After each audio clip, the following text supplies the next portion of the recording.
नमस्कार बंधुगण। आज आम प्रस्तुत करवा ओडिशार एक पारंपरिक और घर घरर प्रिय दही माछ। यह केवल एक डिश नुहे बरं यह आमर संस्कृति, आम रुचि, आम परंपरार एक सुंदर परिचय। हल्का मसला, दहीर कोमल स्वाद एवं सोरिष बटार सुगंधरे भरपूर यही दही माछ। तेबे नमस्कार, प्रीति छंदा होम किचन रे आपण समस्त को अनेक अनेक स्वागत। तेबे चलते स्टार्ट करवा आज रेसिपी।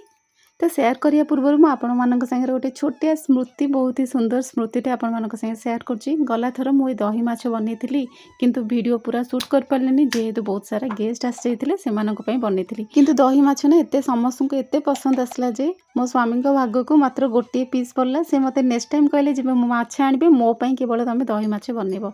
तो जेताले तांको पई मु दही माछ बनैली, भाबिले आपण मानक संगे शेयर कर देबी। तांको पई मु 3 पीस एमते माछ को गोली के रखी देथिली। एठी हमें ऐड करबा 3 चामच भाया, माने जदि बड़ चामच आपण मैंने नौकरी कम से कम 1.5 चामच भाया आम ना कला सोरिष, हाफ चामच ना हलदिया सोरिष, टिके नाकु जीरा एवं 1 इंच टू भी आहरी कम अदा एवं 10-12 रसुण कोला। यहाँ टिके बड़ पाखुड़ा रसुण अच्छी, तेणुक 10-12 आम मैंने रसुण कोला नवा। ये ना रसुणर चोपा छाड़ा किसी दरकार नहीं, कारण मुझे आगू जो प्रोसेस करी से ऑटोमेटिक रसुणर चोपा छाड़ी होपर। आम टिके नाकु कंचा लंका ये बाटी नवा। जदि राग अच्छी देखिए आपण मैंने मेजरमेंट देवे। यही लंकाटा ना केवल फ्लेवर पर आसो, राग बिल्कुल भी लंकार नाला। बस ताको भल भाव में बाटी नेली। एबे आम मैंने कौन करवा ना आउ गोटे जगह आनिबा। ये आपन देखंतु माछ पूरा भलसे मैरिनेट करके मु रखी देछि। जेमति कि मु हळदी गुंड, लंका गुंड, टिके नाकु लूण एवं सोरस तेल देके ताको मैरिनेट करके रखी देथिली।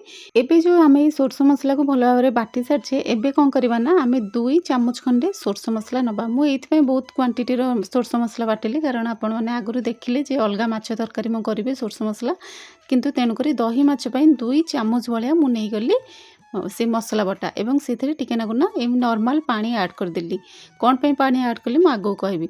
एबे कौन करवा ना जो माछ को आम मैरिनेट करी रखिदेले ताकू गोटे जगार आम मैंने भाजी नवा। कड़ई रे हो जो थे भी आपको इजी भाजी नवा।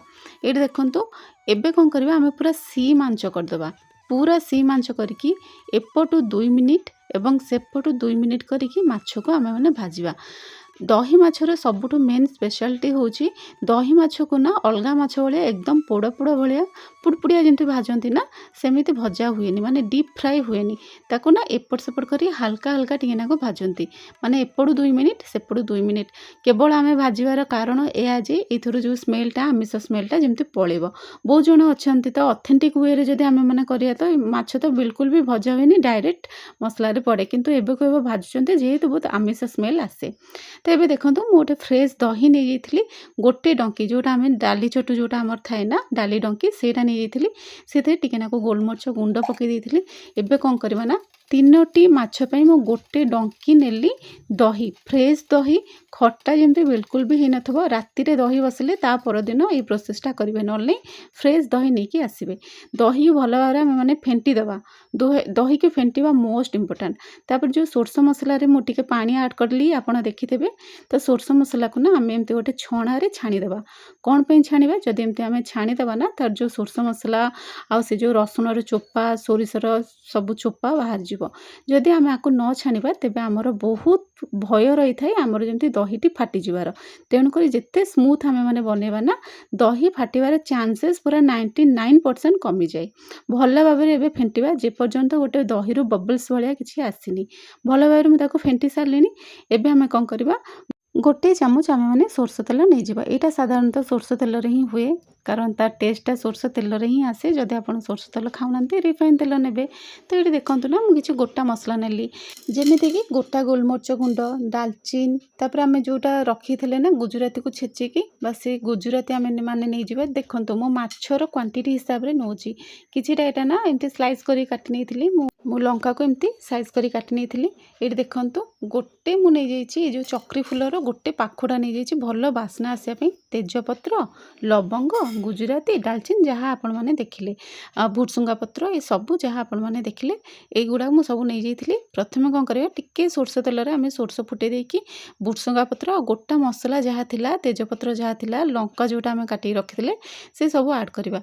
एबे ना एति भाजिला बेलू ही बहुत बढ़िया फ्लेवर गोटे बढ़िया बास्ना आसे।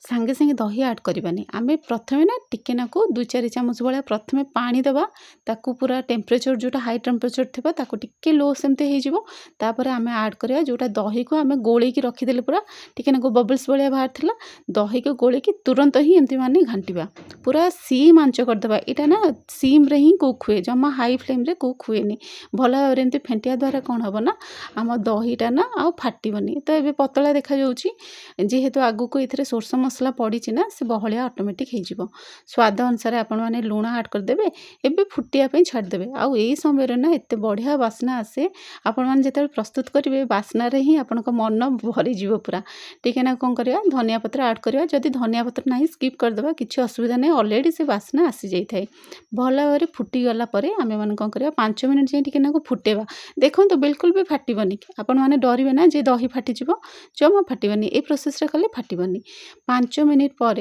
आम मैंने से माछ पकई देते माछ को सेमती छाड़ी 2-3 मिनट छाड़देले ये देखूँ दही बिल्कुल फाटी जमा भी फाटिनी बढ़िया भाव में सब माछ दही को आब्जर्व करची पूरा पतला देखा जाउथला झोलटा एबे देखंतु पूरा बहलिया हो जाइए टिके नाकु जदि आपनको सोरस फ्लेवर भल लगे सोरसर जो तेलटा कंचा तेलटा भल लगे पके नल नहीं स्किप करदेवे बस आमर ए प्रस्तुत होगा दही माछ एमती निहाती भाव में बनातु जदि प्रथम थर बनाउछंती ना ये वीडियो देखिले आपनको किसी डर लागबनी बहुत ही टेस्टी बनिबो प्रथमे कम क्वांटिटी बनातु जदि घर लोक भल लगे नेक्स्ट टाइम बहुत क्वांटिटी बनइबे ये पर्यंत जदि आपण माने मोर देखिले रेसिपीटा तो निहाती भाव थरे सब्सक्राइब कर दिंतु लाइक कर दिंतु और आमर प्रस्तुत होगा दही माछ निहाती भाव में एमती बनातु खातु घर लोक 100% भल लगे रही नमस्कार।